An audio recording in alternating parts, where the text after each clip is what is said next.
Hi, this is Pat Iyer with Writing to Get Business. I have with me a woman named Susan Friedmann, who I first heard at an NSA conference, National Speakers Association conference. It's got to be at least 7 or 8 years ago, Susan. Susan did a program on exhibiting at conferences. It gave me some wonderful ideas that I implemented in my business. And I have since reconnected with her because we both have podcasts on the C-Suite Network, which is the largest business podcast network in the world.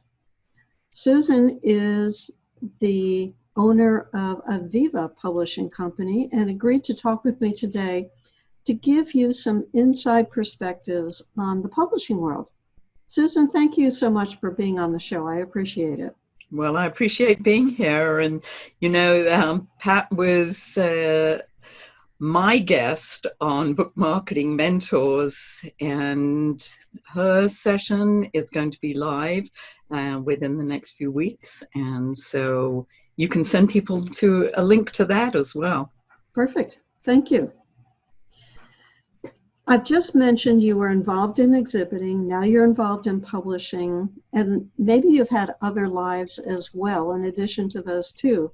How did you get from teaching people about exhibiting and marketing to having your own publishing company? I love that question. And in fact, the two actually ran parallel because believe it or not, when I got into exhibiting, first of all, I'd been laid off 3 times, and I thought it's enough already. I started my own business. I wanted to stand out from the crowd. And so I specialized in exhibiting at trade shows of all things. It was something that I'd been very interested in. And in my world of PR and marketing that I'd been involved with, I had done several trade shows for clients, and I thought, you know what they need? These exhibitors need to know how to exhibit at shows. So I thought, what better thing to train people on than that? Well, fast forward maybe 2 or 3 years after I'd started my business, and I was at an NSA workshop. And one of the questions that I asked a gentleman by the name of Nido Cobain, who I'm sure you, Pat, have heard of. He's one of the heroes in NSA. And I said, Nido, tell me, if I needed a pearl of wisdom, what would it be? And he said, write a book.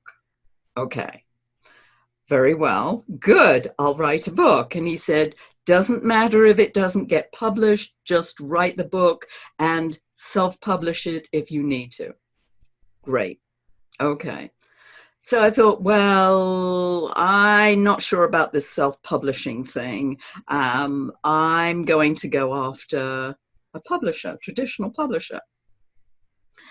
So I looked at who might be a good fit for me, and I found a company called Chris Publications, who published at the time a book they called 50-minute books. You could read that book in 50 minutes. And I thought, brilliant. This was the kind of publisher that would be right for the kind of writing that I like to do, which is very down to earth, nuts and bolts. So I approached them. They weren't interested. Trade show exhibiting, who's interested in that? So I said, you know what? And I tried to make a case for it. And after 3 attempts at proposals, they finally said, okay, we'll give it a try. And so that was my first book.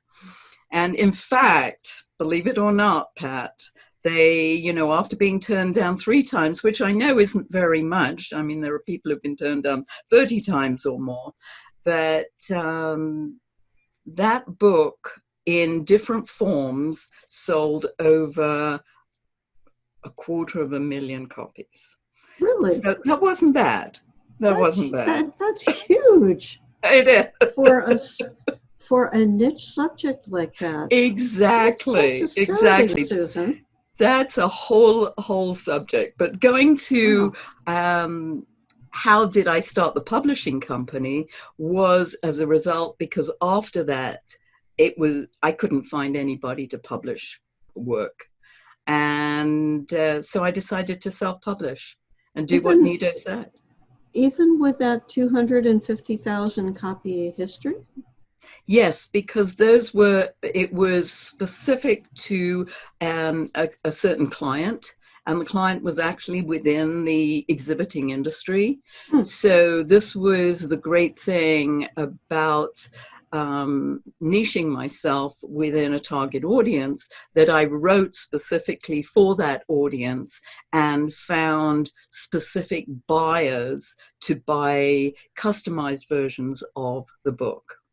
Okay. So it's a great tactic, and I've used it a few times, and I definitely recommend it to my authors. But I started the publishing company really to publish my own work. I had no idea that I would, 25 years later, have published over 400 titles for other independent authors. So yeah, it's maybe more of a longer answer to your question than you expected. Well, let me go back a couple of steps, because you've given us so many things for me to pull apart there. You mentioned customizing books, and that's not something that I know all of our listeners will be familiar with. Can you describe what that means in your world when you customize a book? Very much so. Interestingly enough, it actually came, it was not my idea at all. It was something that Chris Publications did as part of, they published the book that went into the bookstores, just like any other book, any other traditional book, published book. And then they also had another arm of the book that would customize the book. And the idea here was you would have a different cover and then a letter from the president of the company that would be inserted inside the book. And the rest of the book was exactly the same. As the, standard copy, but it was the customized version that sold copies. The other one, yes, I was selling in onesies and twosies, but the customized version, I sold a couple of thousand just like that, because what the clients did was they gave them away to their customers or their prospects. So it was a great book to give away. And then I decided to approach those two were for the 2000 were for what they call a custom exhibit house. And then I thought, well, okay, let me go to what they call portable exhibits. And those are those 10 by 10s that you just pop up and very familiar with them in place. Yes.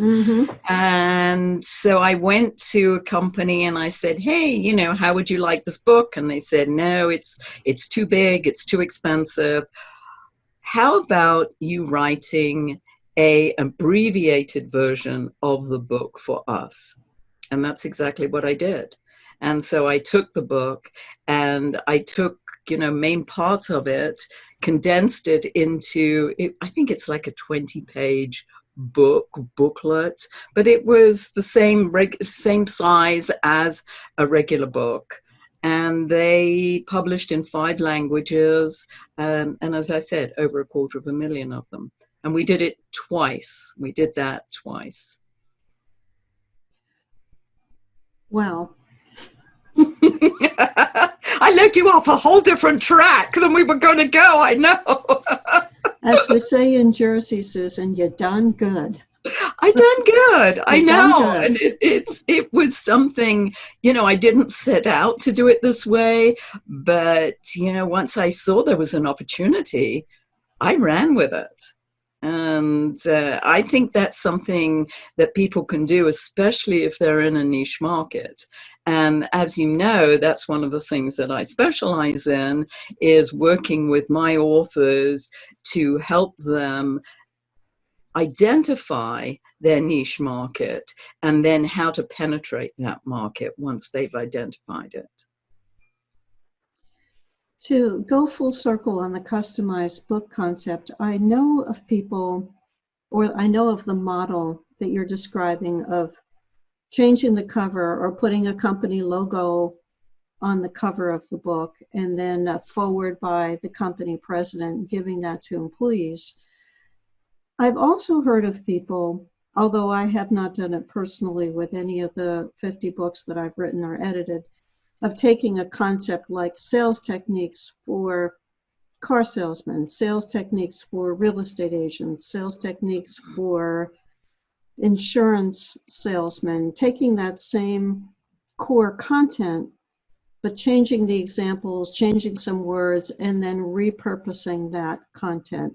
Is that also a model that you recommend, you're familiar with? Absolutely. And that's actually the model, the exact model that, other people have used. And it's a very effective model because you don't have to rewrite the book. Yeah, I could have said, if I'd wanted to, I did not, excuse me, I did not do this, but I could have said exhibiting for real estate agents, exhibiting for car salesmen, for healthcare professionals. I could have taken that book and just inserted examples that related to that particular industry, and sold it again into those industries, or to, let's say, a specific dealership or to a specific real estate agent. Yeah. I did something related to that, but in a different way. I took a book that I wrote for online networking for legal nurse consultants that I wanted to release in April at a conference. And the live conference was canceled. We're talking now in 2020, so everything came to a halt in the speaking industry.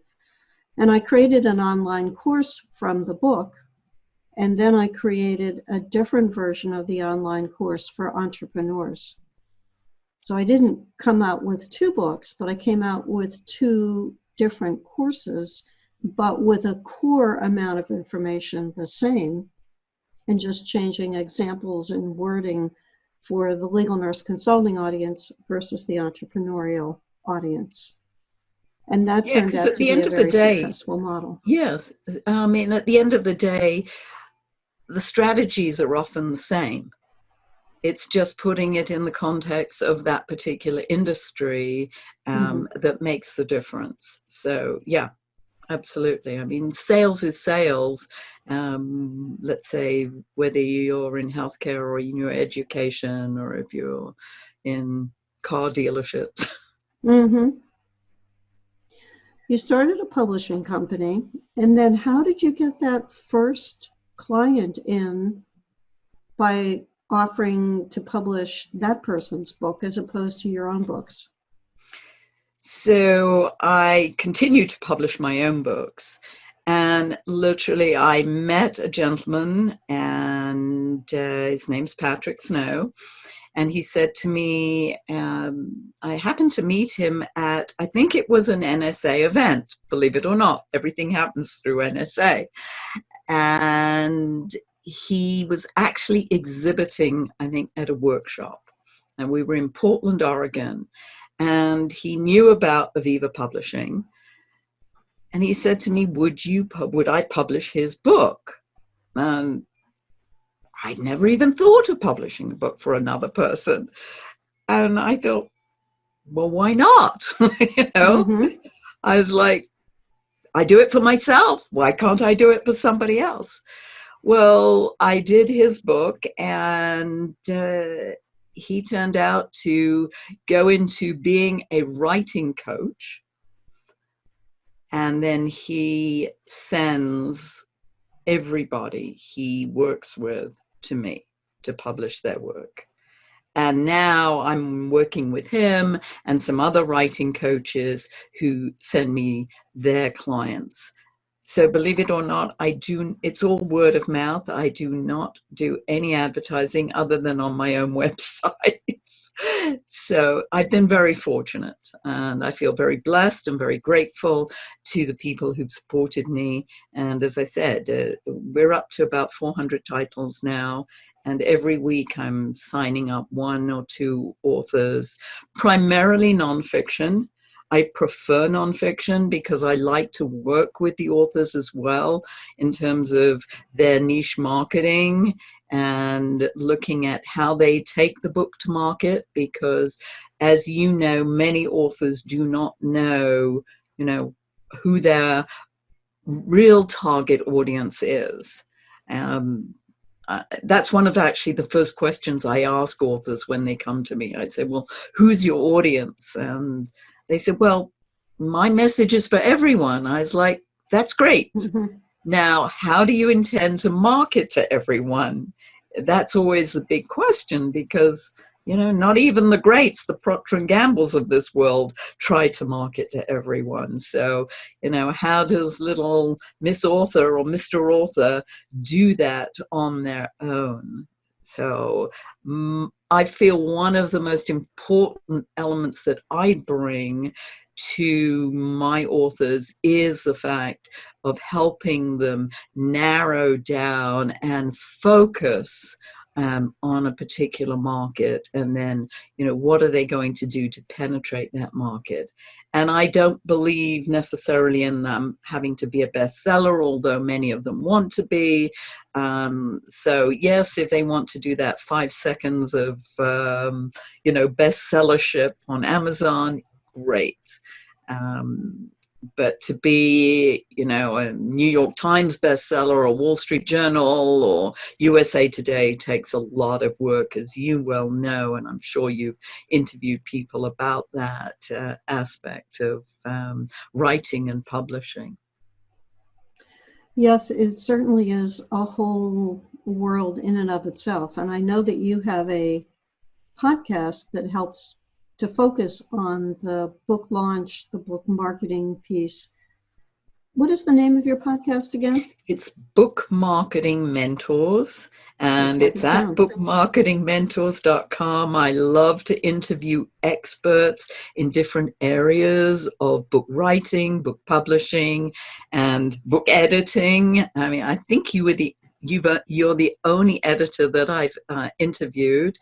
But I look to vary the subject matter as much as possible, because I want people to understand that, there's so much that's involved in marketing a book.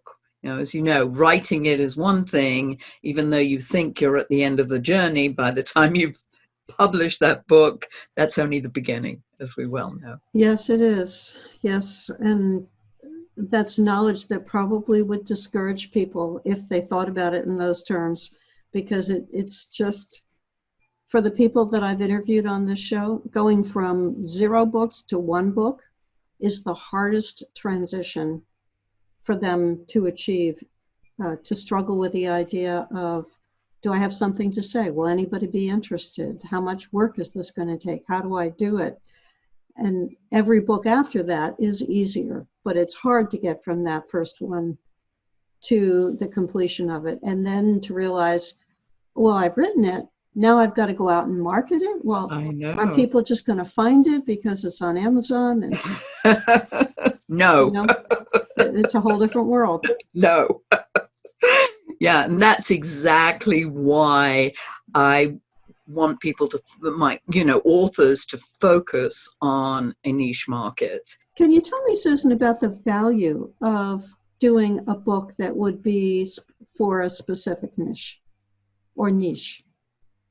So writing for a specific niche, as far as I'm concerned, is the most important part of marketing your book and knowing who exactly this book is for. It doesn't have to be a bestseller, but it needs to appeal to the audience.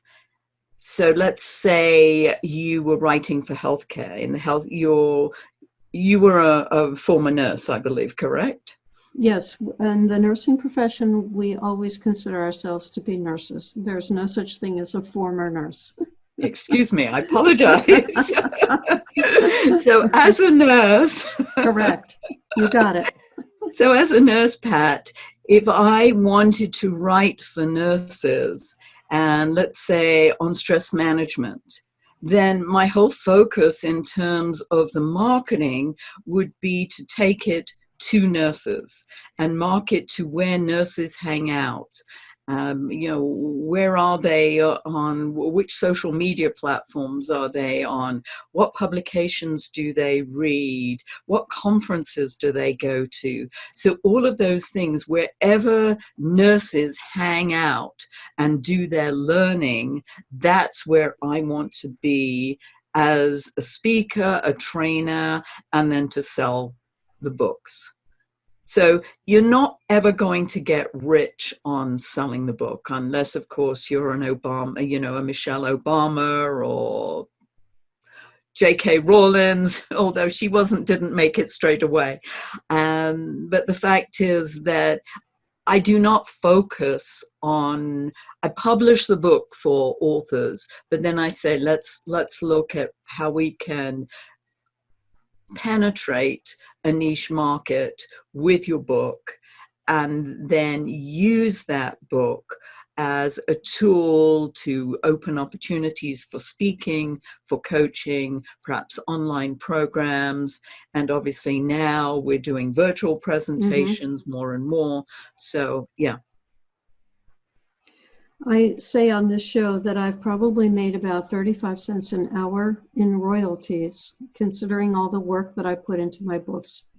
But the opportunities that those books have opened to me have resulted in me making millions of dollars. Certainly not the book sales themselves. I think I get royalty checks from my traditional publisher twice a year. I think the last check was like a couple $100. And they are books that I have not been involved in updating. They're just going through their life cycle and will die a quiet death at some point.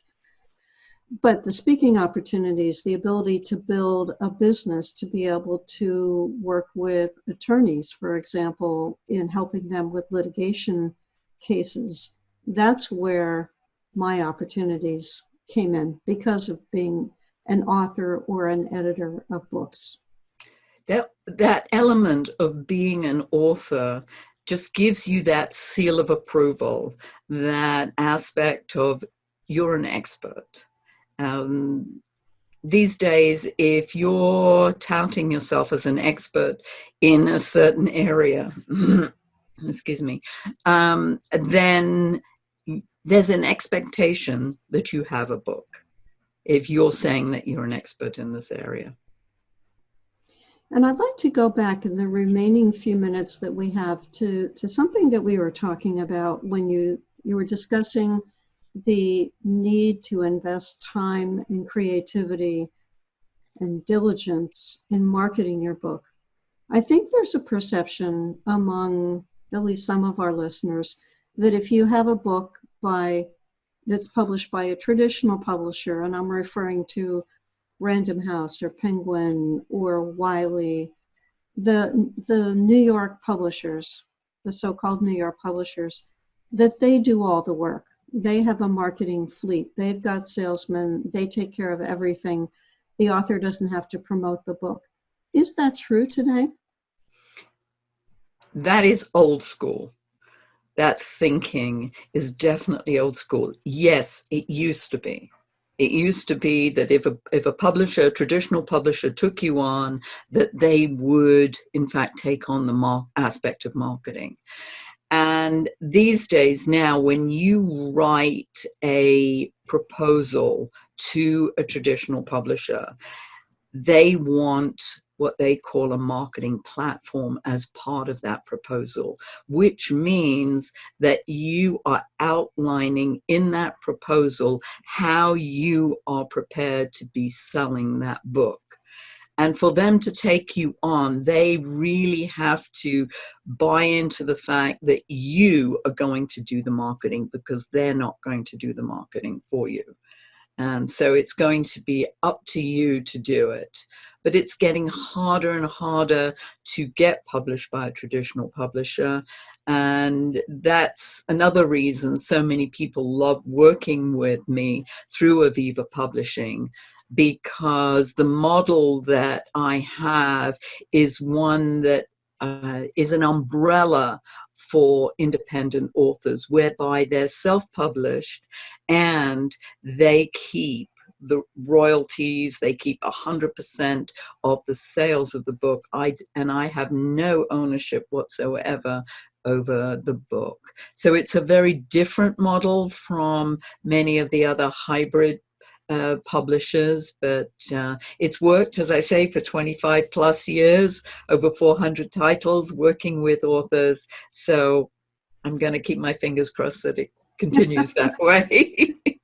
And well, it will, as long as people are seeking opportunities to become published. They need some guidance. It's a very intimidating process to go through if an individual has not had the opportunity prior to that. There's a lot of mystery surrounding publishing. There's a lot of, for some people, hidden costs that catch them off guard. I interviewed a man not long ago who talked about investing an extraordinary amount of money with getting his first book published, and then realized in hindsight how he could have done it for a fraction of the cost, but he didn't know any better. And it got him through that 0 to 1 hump that I referred to earlier, but in hindsight, he wished that he had taken a different route. And many of my authors actually have done it themselves first and found out exactly what you're saying, that it costs them, an arm and a leg. So I get a lot of sob stories with regard to that. So, yes. Oh. Unfortunately, there are a lot of people who will just take your money. And as well as I, there's a lot of ego involved with publishing a book. The idea of the recognition and the ego and wanting it to be a bestseller, etc. And it's for everyone. The fact is that when you break it down and realize that, going back to the whole idea of the book is for a specific target audience, and the more you can do that and the more you understand that, the better it is for you and the money that you make from the book, because you're not going to make money on Amazon. You're not, even if you become a bestseller, it doesn't mean anything. And I know people who've been on Oprah and think, oh my goodness, this is going to make me. And it didn't. It didn't sell any books for them at all, because it was the wrong subject and it was the wrong audience for them. However great it was, and however you can tell, hey, I was on Oprah, but it isn't for everybody. Mm-hmm. How can our listeners find out more about your publishing company and the services that you offer? Okay, well, Aviva Publishing, and it's Aviva, and that's AVIVA, Pubs, P for Peter, UB, S for sugar.com, avivapubs.com. And if you write to me at susan@avivapubs.com, I have a little gift for you for watching this show. I have 125 ideas you can use to help market your book. Perfect. I know that that's going to be of interest to people.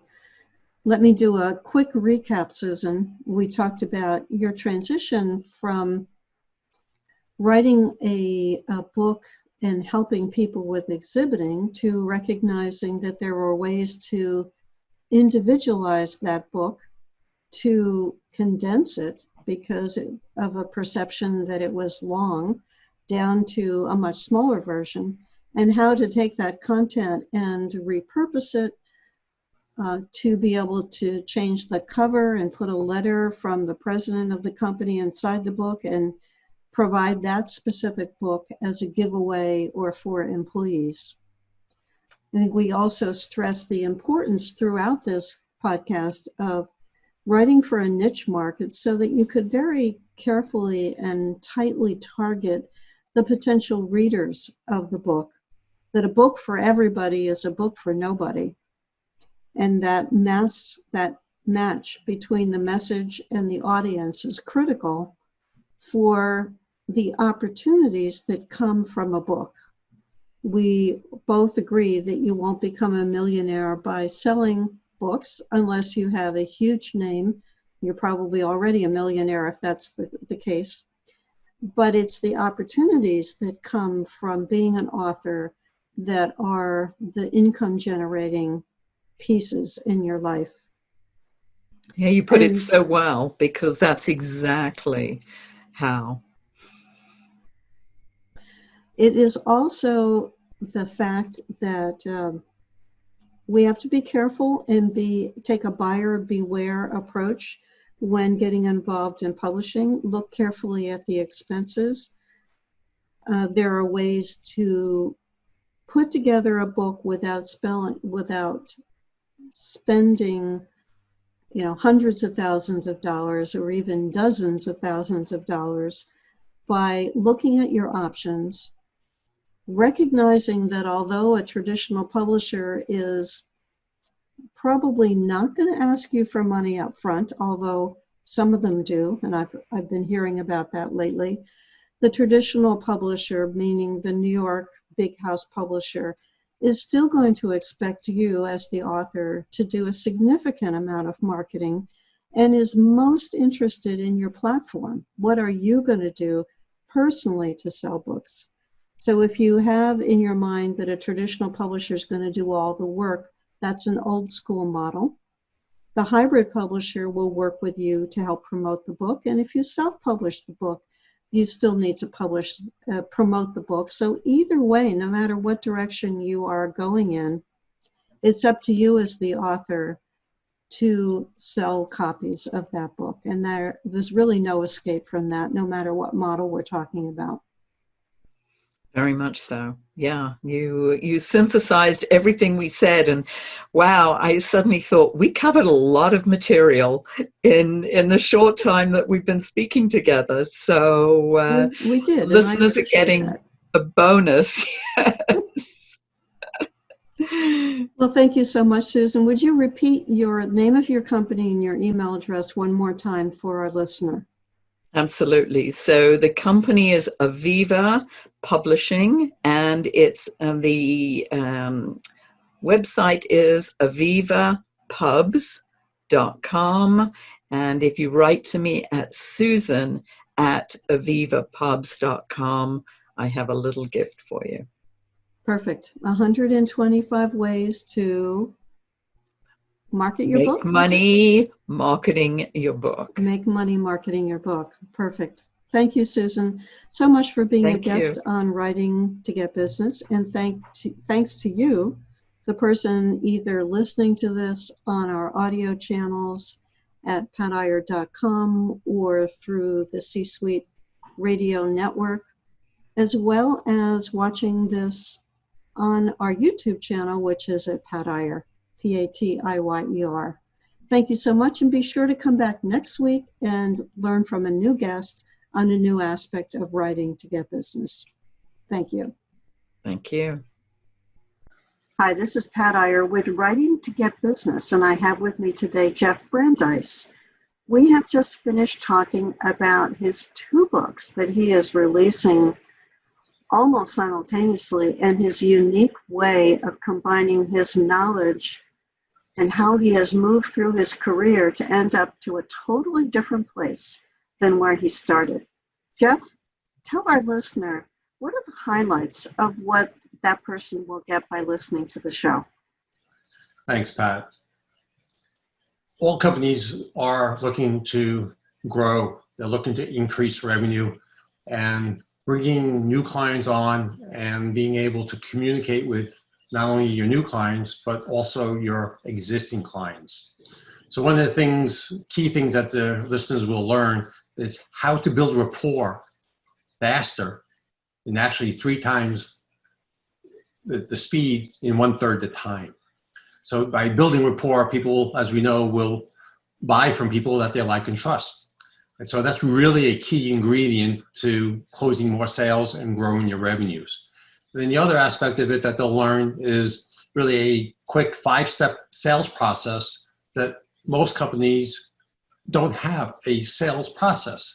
So they'll learn these 5 steps and they should be able to implement them. And again, following a process is very important in anything you do. And if you skip steps in that process, you typically won't get the deal done. So your listeners will learn how to communicate and how to follow a 5-step process to increase sales. Perfect. Thank you so much, Jeff. And be sure to get Jeff Brandeis's interview on Writing to Get Business. Thank you, Pat.